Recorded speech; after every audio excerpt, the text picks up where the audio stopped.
और मध्य प्रदेश के गंज बासौदा से मानवता को शर्मसार करने वाली एक खबर आई है। एक पिता का एक्सीडेंट हो जाता है और उसके पिता अपनी पत्नी के साथ भोपाल हॉस्पिटल में एडमिट करते हैं अपना इलाज करवाने के लिए।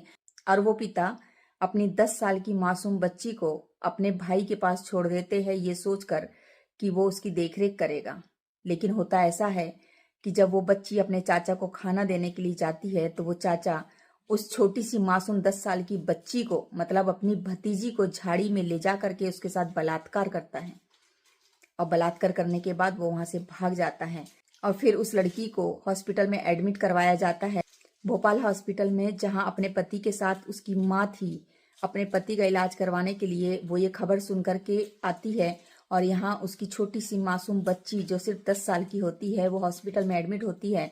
उसको देखकर उसके रोंगटे खड़े हो जाते हैं। फिर उसको ले जा करके वो थाने में उसकी जानकारी देती है और एफआईआर दर्ज करवाती है। अब आप ये बताइए, रक्षक ही जब भक्षक बन जाए तो इंसान क्या करेगा।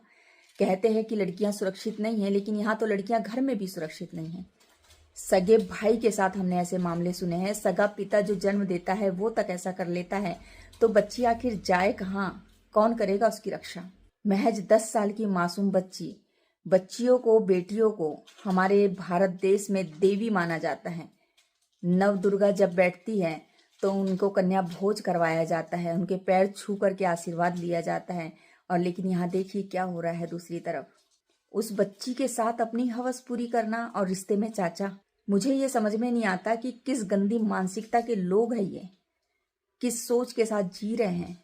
तो अगर आपके आसपास कभी ऐसा कुछ होता है ना, तो प्लीज आवाज उठाइए, क्योंकि किसी की बेटी सुरक्षित नहीं है आजकल। आप किसी पर भी भरोसा नहीं कर सकते। किस रिश्ते पे भरोसा करेंगे।